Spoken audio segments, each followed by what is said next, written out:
আল্লাহ তাআলা এখানে তারিখ বলেননি নবীজিকে, এখানে শুধু আলামত বললেন। কি কি? 1 নম্বর, ফাইদা বারিকাল বাসার, তোমাদের চোখগুলো স্থির হয়ে দাঁড়িয়ে যাবে। ওয়া খাসাফাল কামার, যেদিনে চন্দ্র আলোহীন হবে।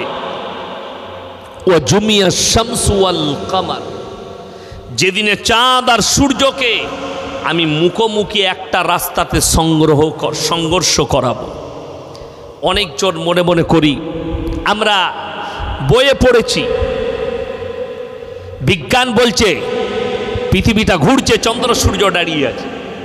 আর কোরআন বলছে কুল্লু ফি ফালাকি ইয়াসবাহুন, নভমণ্ডলে যা আছে তারা যেন নিজের নিজের কক্ষপথে রাস্তায় চলমান। কোরআনের বিপরীত কথা বলেছে, কোরআনের বিপক্ষে কথা বলেছে, অর্থাৎ তারা নিজেদের জালে নিজেরাই ফেসেছে। যদি নিজের জায়গায় দাঁড়িয়ে থাকে চন্দ্র এবং সূর্য, তাহলে চন্দ্রগ্রহণ সূর্যগ্রহণ হবার কোনো রাস্তাই নেই। অথচ কোরআন বলছে তারা নিজের নিজের রাস্তায় চলছে। চাঁদ যখন সূর্যকে ওভারটেক করে তখন হয় চন্দ্রগ্রহণ, সূর্য যখন চাঁদকে ওভারটেক করে তখন হয় সূর্যগ্রহণ। আমার বন্ধুগণ, আমার ভাই, আল্লাহ তাআলা বললেন ওয়া জুমিয়া শামসু ওয়াল কামার, চাঁদ আর সূর্যকে আমি মুখোমুখি সংঘর্ষ করাবো। ইয়াকুলুল ইনসানু ইয়াউমাইদিন আইনাল মাফার, মানুষ সেদিনে বলবে কোথায় পালায়ন করলে বাঁচি, কোথায় পালালে বাঁচি।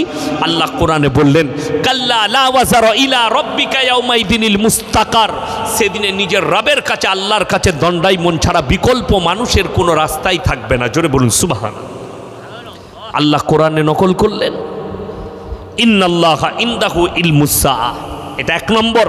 পৃথিবীর কেউ জানে না কিয়ামত কবে হবে, আমি আল্লাহ ছাড়া পৃথিবীর কেউ জানে না। আল্লাহ খালি আলামত বলেছেন, রাসূল আলামত বলেছেন, আল্লাহ তাআলা খালি উদাহরণ দিয়েছেন, এইগুলো দেখলে তোমরা বুঝবে কিয়ামত সংগঠিত হলো।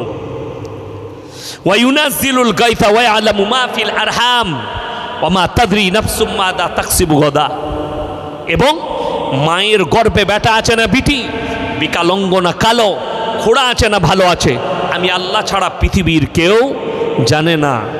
আজকে দুঃখ, অনেক কানা দাজ্জাল বেরিয়েছে। মহিলারা এত দুর্বল, আমার মা বোনেরা, যদি 1 বৎসর বাচ্চা না হয়, 3 বৎসর বাচ্চা না হয়, এদিকে মানুষ যেখানে বলে সেখানে ছুটে। দোয়া আর দাওয়া দুটো জিনিস করুন, দোয়া আর দাওয়া। ডাক্তার দেখান, ওষুধ খান, ইসলামী সুন্নত তরিকায় তদবির করুন। সুন্নত তরিকা, সুন্নত তরিকা কি? যে মৌলবি, যে আলেম হালাল তরিকায় আপনাকে তদবির দিবে। তদবির মানে আপনি আমার কাছে এলেন, হাদিসে আছে সমস্ত রোগের শিফা হচ্ছে সূরা ফাতিহা। জোরে বলুন সুবহানাল্লাহ। আমি একটা জলসায় বলেছি ফর্মুলা, যে সমস্ত রোগের শিফা নবীজি বলেছেন সূরা ফাতিহা এবং কালো জিরা এবং মধু। মধু হচ্ছে জান্নাতের একটা খাবার। তো এই 100 গ্রাম কালো জিরা কিনুন, 100 গ্রাম মধু। প্রত্যেক দিন রাত্রিতে আপনার স্ত্রী এই দুটো আঙ্গুলে, শাহাদত আঙ্গুল আর এই আঙ্গুলটা মিলে যতটুকু কালো জিরে উঠবে হাতেতে নিয়ে খাবে। এই শাহাদত আঙ্গুল মধুতে ডুবিয়ে যতটুকু মধু উঠবে চুষে ওটা চিবাবে এবং পানিতে 11 বার সূরা ফাতিহা পড়ে ফুপ দিয়ে পান করবে। 40 দিন আমল করুন, আল্লাহ চাইলে বাচ্চা হবে। আমাদের দেশে এমন এমন কানা দাজ্জাল বেরিয়েছে, বলছে আমার তাবিজে বেটা ছেলে হয়। খোঁজ নিয়ে দেখুন, সে হারাম করে একটা বেটা নাই। অবাক হবেন, আমাদের তাবিজে যদি বেটা ছেলে হয়, পঞ্চায়েতগুলো কাদের দখলে হতো? মৌলবীদের। এই 4টা বিয়ে করা জায়েজ আছে না নাই? কথা বলেন, কটা বিয়ে করা যায় ইসলামে? 4টা বিয়ে করতাম, 4 10 40টা ছেলে, লাঠির জোর আমার, পঞ্চায়েত আমার। আমি ইয়াসিন, তাবিজ আমাদের কাছে, আমার কি করে 2টো বিটি হলো? কথাটা বুঝতে পারেননি? আমার কি করে 2টো বিটি হলো? যদি বলেন হুজুর কোরআনের দলিল দেন, শুনেলেন, ইন্নাল্লাহা লা ইয়াখফা আলাইহি শাইউন ফিল আরদি ওয়ালা ফিস সামা হুয়াল্লাযী ইউসাউবিরুকুম ফিল আরহামি কাইফা ইয়াশা লা ইলাহা ইল্লা হুয়াল আজিজুল হাকীম।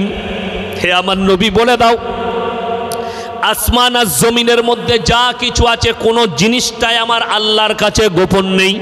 মায়ের গর্ভে আল্লাহ আমি বাচ্চা দান করি, আমার ইচ্ছা মতো আমি কারো পরামর্শে কাজ করি না। জোরে বলুন সুবহানাল্লাহ। আল্লাহ নিজে বললেন আমি কারো পরামর্শে কাজ করি না। কানা দাজ্জাল, কানা হুজুর, সে বলছে আমার তাবিজে বেটা ছেলে হবে, ঝাঁটা মারুন। হালাল তরিকায় যদি দেয়, আমি এই তদবির দিলাম, আল্লাহ চাইলে বাচ্চা হবে, আলহামদুলিল্লাহ। আমার ভাই, আপনি চলুন, মানুষ কতটা, আপনাদের কি মনে হচ্ছে আমার মতো 100টা মৌলবি ধরা পড়বে? কোরআনে আছে, কোরআন শুনেন, সূরা বাকারা, ইন্নাল্লাযীনা ইয়াকতুমুনা মা আনজালাল্লাহু মিনাল কিতাব ওয়া ইয়াশতারুনা বিহি থামানান কালীলা উলাইকা মা ইয়াকুলুনা ফি বুতুনিহিম ইল্লান নার ওয়া লা ইউকাল্লিমুহুমুল্লাহু ইয়াওমাল কিয়ামাতি ওয়া লা ইউযাক্কিহিম ওয়া লাহুম আযাবুন আলীম। হে আমার বিশ্বনবী, পৃথিবীর মানুষকে বলে দাও, পৃথিবীর মানুষকে শুনিয়ে দাও যে তোমাদের মধ্যে কিছু এমন আলেম থাকবে, হুজুর থাকবে, যারা নিজেদের পেট চালাবার জন্যে আমার কোরআনের হককে লুকিয়ে দেবে। এই মৌলবীরা, এই হুজুররা কিয়ামতের দিনে আমি আল্লাহ এদিকে কঠিন আযাবে মুবতালা করব। আমার মতো 100টা ধরা পড়বে এরকম সমাজকে ধোঁকা, প্রতারণা, প্রবঞ্চনা করেছ। ইসলামের কথা বলছি, কোরআন এটা। আর আপনি ভাবছেন, আরে আমাদের সমাজে অনেক লোক প্রশ্ন করে কোন হুজুরের কথা শুনবো? আমার কথা শুনতে হবে না, তোমাকে উদাহরণ দিই, তুমি বুঝতে পারবে। সকালবেলায় উঠে যদি আপনি বাজারে যান, গোরাপ বাজারে যান, সবজি কিনতে যান, এরকম ভালো লোক কেউ আছে ভালো মস্তিষ্কের, যে বেছে বেছে কানা বেগুন নেবে না, ভালো ভালো বেগুন কিনবেন? কেউ যদি কানা বেগুন কিনে ঘর আসে, বউ কি বলে, তুমি কানা নিকি গো, দেখে লাওনি? বউ কানা বলবে। তুমি বেগুনটা 3 বার ঘুরিয়ে দেখে নিবে যাতে কানা না হয়। তুমি পচা টমাটর নিবে না, টমাটরটা দেখে নিবে ভালো করে হাত বুলিয়ে। মাছের পেটটা টিপে দেখে নিবে। তুমি পচা মাছ চিনতে পারলে, পচা আলু চিনলে, পচা টমাটর চিনতে পারলে, কানা বেগুন চিনতে পারলে, আর কানা হুজুর চিনতে পারোনি? যে সমাজকে ধোঁকা দিচ্ছে, প্রতারণা করছে, প্রবঞ্চনা করছে, খুব সাবধান। অনুরোধ করে বলে যাচ্ছি, আপনি আল্লাহর ওপরে ভরসা রাখুন, আল্লাহর ওপরে। একজন নামাজি ব্যক্তি আপনার বাড়িতে আছে, 5 ওয়াক্তের নামাজি, একজন হাজি সাহেব, একজন মুরব্বী আছে, নামাজি লোক। আরে আপনার পেটে বাজছে, বলুন চাচা আমাকে একটু পানিটা পড়ে দাও। চাচা চারকুল পড়বে, সূরা ফাতিহা পড়বে, পানিতে ফুপ দিয়ে দিবে। আল্লাহ চাইলে শিফা হবে। কে চাইলে? আল্লাহ চাইলে। আপনার ইমাম আছে, ইমামকে ভালো লাগে, আপনি ইমামের কাছে পানি পড়ালেন, পানিতে দম করে দিবে, আপনার কাজে লাগবে। কিন্তু ধোঁকাবাজের কাছ থেকে দূরে থাকবে। 1 ওয়াক্তের নামাজ পড়ে না, গাছতলায় বসে তাবিজ লিখছে, ঝাঁটা জুতো মারুন। যার নামাজ নাই তার মধ্যে ইসলাম নেই। আমার বন্ধুগণ, যদি বলেন দলিল চান, আল্লাহর হাবিব সাল্লাল্লাহু আলাইহি সাল্লাম ওয়াফাতের সময় হাদিসগুলো বার করলেন, বুখারী শরীফের, বুঝতে পারবেন। আল্লাহর হাবিব সাল্লাল্লাহু আলাইহি সাল্লাম শেষ জিন্দেগির শেষ ওয়াক্তের নামাজ, শরীর নবীজির এত অসুস্থ হয়েছেন, 2 জন সাহাবীর কাঁধে হাত রাখলেন আর পাগুলো ছেঁচুড়ে নিয়ে গিয়ে মসজিদে নববীতে দাঁড় করালেন। আর নবীজি 2 রাকাত নবীজির নামাজটা আদায় করলেন, ফরজ নামাজ, দাঁড়িয়ে। জোরে বলুন সুবহানাল্লাহ। নবীজির নামাজ মাফ হয়নি। কানা দাজ্জাল বলছে মারিফত পেয়েছি, নামাজ মাফ হয়েছে, একে ঝাঁটা জুতো মারুন। নবীজির শেষ অবস্থায় নামাজ মাফ হয়নি, আর তুমি কুনলান বাপের বেটা যে তোমার নামাজ মাফ হয়ে গেল বিনা কারণে। বর্ধমান জেলার রায়না থানা, বাপ বেটা, আজ থেকে 7-8 বছর আগে বাপ বেটা এক স্টেজে জলসা করতে গেছে। মসজিদে গিয়ে মাগরিবের নামাজ পড়লাম, এশার পরে আমার বায়ান আছে। মসজিদের পাশে একটা শেওড়া গাছ, সেই গাছতলায় বসে এক কানা দাজ্জাল তাবিজ লিখছে। অথচ জামাতে মসজিদে মাগরিবের নামাজ চলছে, লাগাও। নামাজ শেষে সালাম ফেরার পরে সুন্নত পরে আমি ইমাম সাহেবকে জিজ্ঞেস করলাম, ভাই উনি নামাজ পড়বেন না? বলছে না, উনি নামাজ বাতিনি পড়ে, জাহিরি পড়ে না, মারিফত পেয়েছে। আমি বললাম বায়ান আজকে আমি ওরই বীজ মারব। আমাকে কমিটির ছেলেরা বললে হুজুর ঝামেলা হবে, ওইসব নিয়ে বলবেন। আমি যে বাপের বেটা ঝামেলা করবে তাকে স্টেজে নিয়ে আসবে, কোনো ব্যাপার না, আমি ওইটাই বলবো। আমাকে দাওয়াত দিয়েছ কেন? চোখের সামনে অন্যায় হবে, আর আমাদের মতো মৌলবি যদি প্রতিবাদ না করতে পারি আল্লাহর কাছে কিয়ামতের দিনে পাকড়াও হবে। ওই জন্য আমি বললাম খুব সাবধান আমার ভাই, মায়ের গর্ভে আল্লাহ বাচ্চা দান করে, এই মুসলমান বুঝে না। যেমন বলে দিই, আমার আব্বার মাদ্রাসায়, আব্বাজির মাদ্রাসায় আমার বেতন হচ্ছে 11,000 টাকা। আপনাদের ইমাম সাহেবের বেতন কত? কত? 6,000। ইমানদারির সঙ্গে বলুন, 6,000 টাকা ইমাম সাহেবের বেতন। আর হায়দ্রাবাদে থাকে আমাদের রাজা ভাই, খুব ভালোবাসে, আমাদের সঙ্গে মহব্বত আছে। আমি 2 বার হায়দ্রাবাদে জলসা করেছি। এত বড় ব্যবসায়ী, অনেক মাদ্রাসায় টাকা পাঠায়। তো উনি যদি আমাকে বলেন ইয়াসিন ভাই একটা বরকতের তাবিজ দেন, তাবিজটা কাকে লাগবে? তিনি রোজ যদি 5 লাখ ইনকাম করে আর আমার মাসে যদি 11,000 হয়, তাবিজটা কাকে লাগবে? আগে আমাকে লাগবে না উনাকে? এইটাই কে বুঝাবে? একটা লোক রোজ 10,000 টাকা ইনকাম করে, মাসে 3 লাখ টাকা, সে মসজিদের ইমামকে এসে বলছে হুজুর বরকতের তাবিজ দেন। হুজুরের তাবিজে বরকত হলে তো আমি আগে বড় লোক হতাম। বর্ধমানে রাইস মিলগুলো কাদের হতো? আমাদের। হ্যাঁ, যদি বরকত চান, রসুল আকরাম সাল্লাল্লাহু আলাইহি সাল্লাম হাদিস বর্ণনা করেছেন, যারা 5 ওয়াক্তের নামাজ পড়বে আল্লাহ তাদের রুজিতে কোনোদিন কমি দিবেন না। চলে বলুন সুবহানাল্লাহ। আপনি নামাজ পড়ুন 5 ওয়াক্তের, এটা রসুলের হাদিস। আপনি যদি বরকত চান, আল্লাহ রসুল সাল্লাল্লাহু আলাইহি সাল্লাম হাদিস বর্ণনা করলেন, প্রত্যেক দিন তোমার বাড়িতে এসার পরে সূরা ওয়াকিয়াত তেলাওয়াত করো, আল্লাহ তোমার কামায়ে বরকত দেবে। জোরে বলুন সুবহানাল্লাহ। নামাজ পড়ে সূরা ওয়াকিয়াত তেলাওয়াত করুন। কিন্তু দুঃখ, আমার মায়েরা বছরে একবার কোরআন পড়ে, খালি রোজার মাসে, ঠিক কিনা? পুরো বৎসর কোরআন নাই। এইটাই আমার বলার। আপনি বরকত যে হুজুরের কাছে তাবিজ চাইছেন, তার ইনকাম আপনার থেকে অনেক কম। ওই তাবিজের মাধ্যমে বরকত হলে সর্বপ্রথম বড় লোক তো আমরা হতাম। বর্ধমানে রাইস মিলগুলো আমাদের বাপ বেটার হতো, মা তাবিজ আর একটা করে টান, মাল তো আমাদের কাছে। এটাই বুঝেন, আমাদের যুবক ছেলেরা এত দুর্বল, এত দুর্বল। কি বুঝলেন? 6 মাস প্রেম করেছে, মেয়েটা ফোন সুইচ অফ করে দিয়েছে, এই হুজুর খুঁজে বেড়াচ্ছে কোন হুজুর সুইচ খুলে দিবে। হ্যাঁ, দিয়ে হুজুর পেয়েছে খুঁজে, কোথাকার এক কানা হুজুরকে পেয়েছে, তাবিজ করে, গাছতলায় বসে আছে। ওই যে হুজুর আমার প্রেমিক না সুইচ অফ করে দিয়েছে, খুলে দিতে পারবে?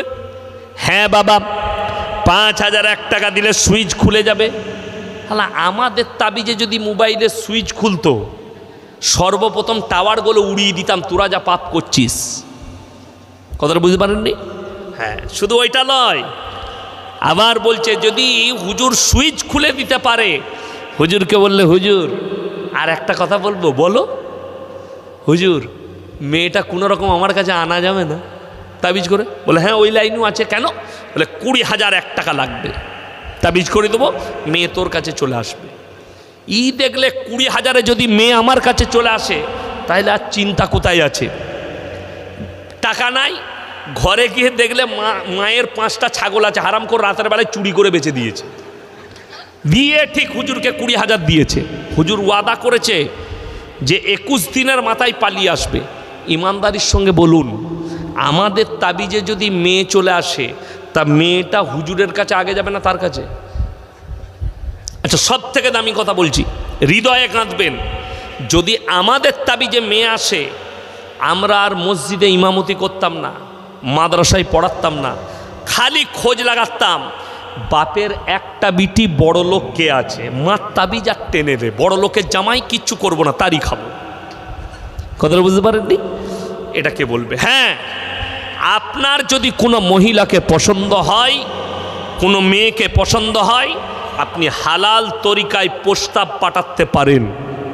ইয়াসিন সাহেবের 2টো মেয়ে আছে, আমার মেয়ের তো বিয়ে দিতে হবে, আপনি আমাকে প্রস্তাব পাঠাতে পারেন। হুজুর আপনার মেয়ে তো বেশ দেখলাম 20 বৎসর হয়ে গেছে, 18 পেরিয়ে গেছে, বিয়ে দিবেন, একটা ছেলে আছে, যদি তকদিরে থাকে হবে, না হলে হবে না। কথাটা বুঝতে পেরেছেন না পারেননি?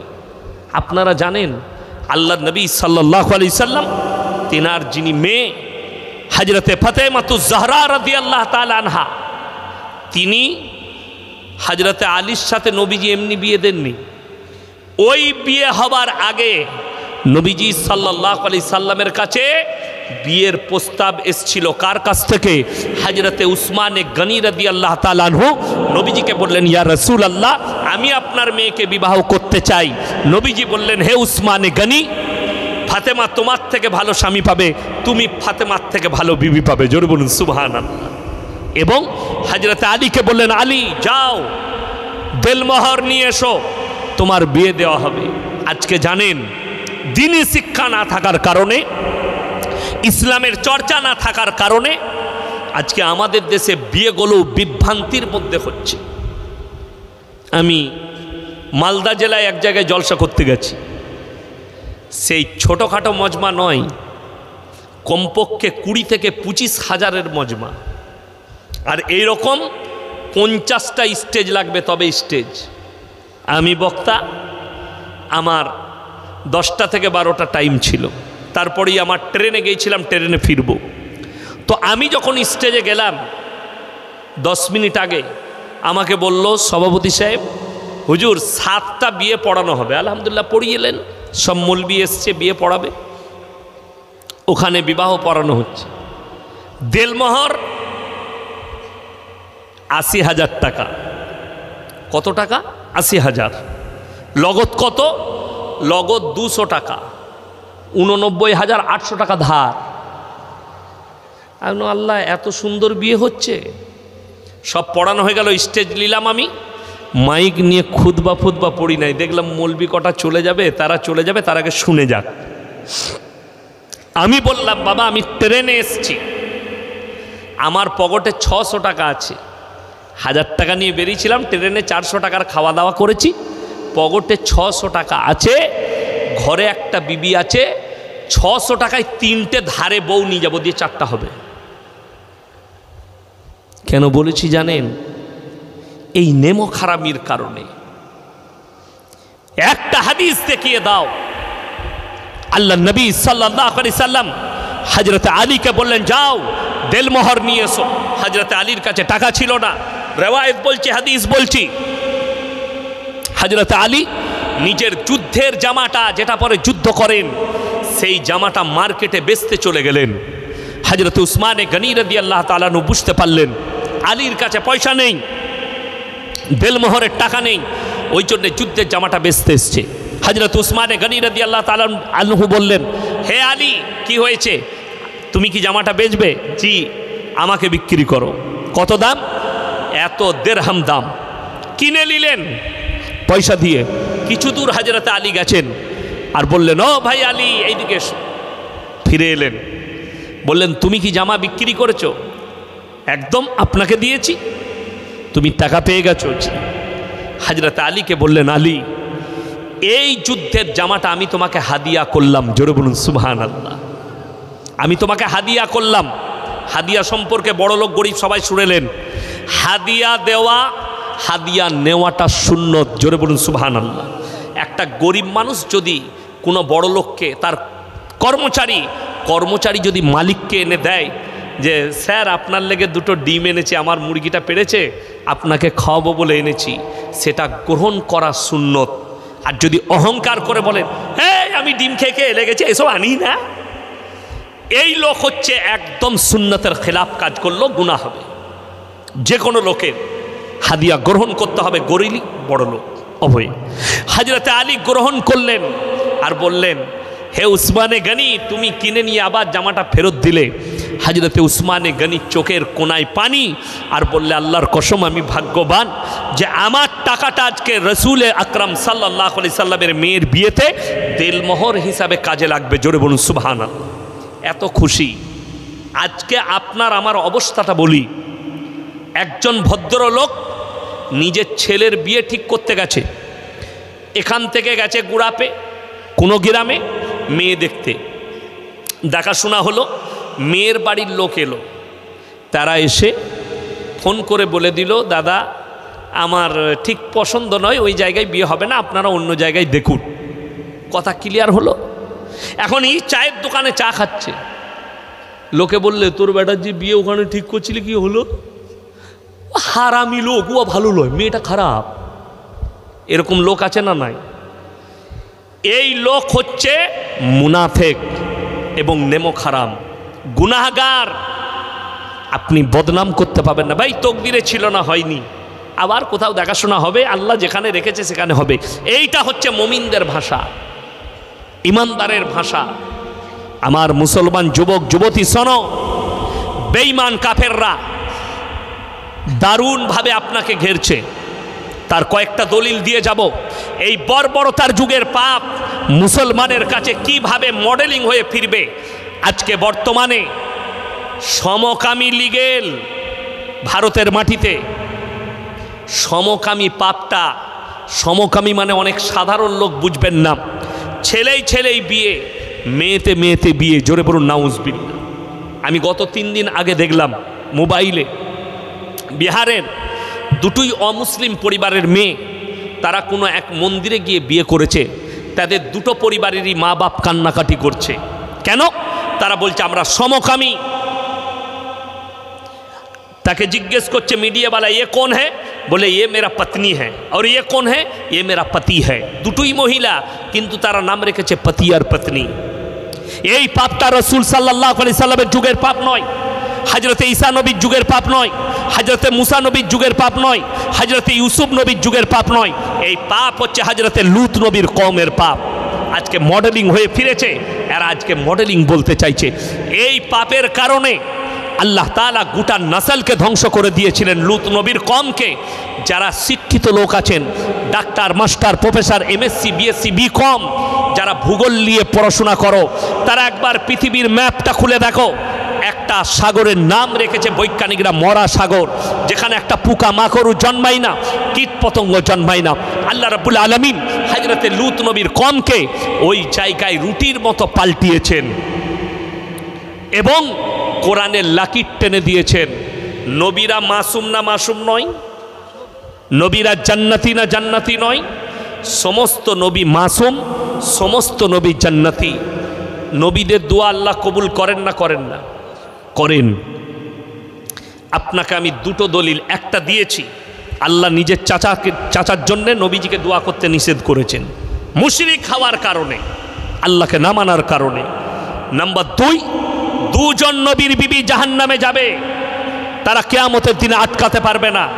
আল্লাহ কোরআনের লাকির টেনে দিয়েছেন। একজন হচ্ছে নূহ নবী আর একজন হচ্ছে লূত নবী। এই দুজনের বিবির মারাত্মক 3টে অপরাধ। নাম্বার 1, আল্লাহকে অবিশ্বাস করা। নাম্বার 2, তার নবীকে বিশ্বাস না করা। নাম্বার 3, স্বামীর অবাধ্যতা করা। এই 3টে কারণে আল্লাহ তাদেরকে মারাত্মক জাহান্নামে নিক্ষেপ করবে। উল্লেখযোগ্য, লূত নবীর বিবি জাহান্নামে যাবেন, কেউ আটকাতে পারবে না। হ্যাঁ আমার যুবক, হ্যাঁ আমার যুবতী, কান খুলে শুনে নাও, তোমরা যদি